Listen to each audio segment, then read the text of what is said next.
Facebook বা YouTube খুললে আমরা দেখতে পারি প্রবাসীদের দাবি ছড়াছড়ি। বাট এই দাবিগুলো কতটা যুক্তিপূর্ণ, কতটা যুক্তিযুক্ত, এই দাবিগুলো আসলে আমাদের কতটুকু দরকার? যতগুলো 9 দফা দাবি বা 10 দফা দাবি প্রবাসীরা যেগুলো রেখেছেন, তার মধ্যে আমি মনে করি সবচেয়ে 2টি দাবি খুবই গুরুত্বপূর্ণ। একটি হলো প্রবাসীদের লাজ, দ্বিতীয়টা হচ্ছে প্রবাসীদের পেনশন। আমরা যদি 1 বছর আগের একটা নিউজ দেখি যমুনা টিভির মধ্যে, প্রবাসীদের জন্য একটা প্রবাসী স্কিম তৈরি করা হলেও সেটার কোনো কাজ হয়নি। দেখুন পুরো ভিডিওটি। অবশেষে পূরণ হচ্ছে প্রবাসী বাংলাদেশিদের দীর্ঘদিনের চাওয়া। সর্বজনীন পেনশন ব্যবস্থায় রেমিটেন্স যোদ্ধাদের জন্য রয়েছে প্রবাস স্কিম। সংযুক্ত আরব আমিরাতে বসবাসরত বাংলাদেশিরা সরকারের এই উদ্যোগকে স্বাগত জানিয়েছেন। বলেছেন, দেশের অর্থনীতি সচলে ভূমিকা রাখলেও এতদিন নিজেদের শেষ জীবন নিয়ে অনিশ্চয়তায় ছিলেন প্রবাসীরা। এখন দূর হবে সেই দুশ্চিন্তা। সংযুক্ত আরব আমিরাত থেকে সহকর্মী মেহেদীর প্রতিবেদনে বিস্তারিত। কখনো দুর্ঘটনায়, কখনো বা প্রিয়জনদের ধোকায় সঞ্চয় হারিয়ে প্রবাস জীবন শেষে নিঃস্ব হওয়ার ঘটনা দেখা যায় হর হামেশাই। বছরের পর বছর ধরে দেশের অর্থনীতির চাকা সচল রাখা প্রবাসীদের অনেকেরই শেষ জীবন কাটে চরম সংকটে, দুর্দশায়। দীর্ঘদিন ধরেই পেনশন সুবিধার দাবি জানিয়ে আসছে প্রবাসীরা। অবশেষে পূরণ হয়েছে তাদের সে চাওয়া। সরকারের সর্বজনীন পেনশন ব্যবস্থা তাই স্বস্তি দিচ্ছে মধ্যপ্রাচ্যের হাজার হাজার প্রবাসী বাংলাদেশিকে। বাংলাদেশ সরকারের সম্প্রতি ঘোষিত সর্বজনীন পেনশনে প্রবাসীদেরকে অন্তর্ভুক্ত করায় আমরা মধ্যপ্রাচ্য তথা এই অঞ্চলের প্রবাসীরা অত্যন্ত আনন্দিত। প্রবাসী স্কিমটা আসলে খুবই কাজে আসবে আমাদের।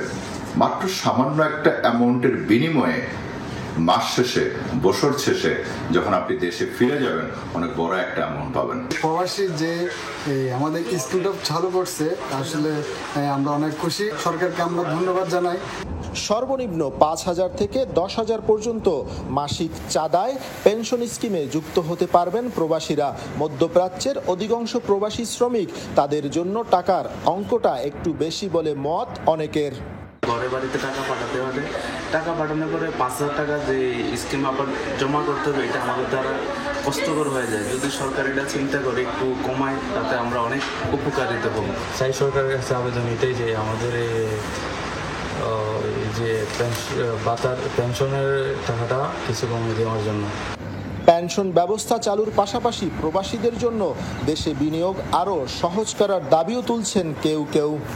এই প্রবাসী স্কিম বলতে মূলত আমরা বুঝি, আপনি কিছু টাকা প্রতি মাসে জমা রাখবেন। আপনার যখন প্রবাস জীবন শেষ হবে, আপনি প্রত্যেক মাসে পেনশন বা একটা বড় অ্যামাউন্টের টাকা আপনি এক সময় পাবেন। বাট এখনো পর্যন্ত তার কোনো রকমের কিছু আমরা দেখতে পারি নাই।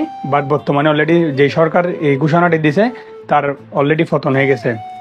বর্তমান যিনি নতুন সরকার আছে, তার প্রতি আমাদের সকল প্রবাসীদের অনেক রকমের দাবি রয়েছে। তার মধ্যে আমি মনে করি 2টি দাবি হচ্ছে খুবই গুরুত্বপূর্ণ। একটি হচ্ছে প্রবাসীদের লাজ বিনা খরচে দেশের মধ্যে নিতে হবে, দ্বিতীয়টি হচ্ছে পেনশন। কেন প্রবাসীদের পেনশন দরকার? একটু লক্ষ্য করলে দেখবেন, অনেক প্রবাসী যারা প্রবাসীর মধ্যে আসে 15 থেকে 20 বছর, 30 বছর, ইভেন 40 বছর বিদেশের মধ্যে পার করে দেয়, দিন শেষে যায় তারা দেখা যায় তাদের ফ্যামিলি, তাদের পরিবারের কারো প্রতারণায় বা তাদের টাকা সেভ না করার কারণে তারা দেশের মধ্যে গিয়ে মানবেতর জীবনযাপন করে এবং তারা একটা ভালো লাইফ পায় না প্রবাস জীবনের পরে। সো আমরা যারা প্রবাসের মধ্যে আছি, আমাদের উচিত আমরা বিভিন্ন ধরনের দাবি না তুলে যে দাবিগুলা খুবই গুরুত্বপূর্ণ, খুবই আমাদের দরকার, খুবই আমাদের জন্য প্রয়োজনীয়, এই দাবিগুলো নিয়ে কথা বলা। আমার ব্যক্তিগত মতামত থেকে সকল প্রবাসীর দাবি, মেন যে 2টা দাবি হওয়া উচিত, সেটা হচ্ছে একটি পেনশন, একটি হচ্ছে প্রবাসীদের লাজ বিনা খরচে নিয়ে যেতে হবে। কারণ আমরা যারা প্রবাসের মধ্যে আছি, আমরা অলরেডি বুঝিয়ে দিয়েছি, আমরা দেখিয়ে দিয়েছি প্রবাসীদের রেমিটেন্স দেশের অর্থনীতিতে কী পরিমাণ ভূমিকা রাখে। আমরা রেমিটেন্স পাঠাই বলে দেশ সুন্দরভাবে চলে, দেশের মানুষ সুন্দরভাবে থাকে। সো আমরা যারা প্রবাসের মধ্যে আছি, আমাদের অবশ্যই একটা পেনশনের দরকার, যেটা হোক নির্দিষ্ট মেয়াদি। কত বছর প্রবাস করলে আপনি এই পেনশনটা পেতে পারেন, এগুলা নিয়ে নতুন আইন তৈরি হোক, দেওয়া হোক সকল প্রবাসীদেরকে পেনশন। আপনি যদি দেখেন বাংলাদেশের মধ্যে যেই মানুষগুলো সরকারি জব করে, তারা বিভিন্ন ধরনের সুবিধা পায়। তারা বিভিন্ন ধরনের সুবিধা পাওয়ার পরেও বিভিন্ন সাপ্তাহিক ছুটি পায়, মাসিক ছুটি পায়।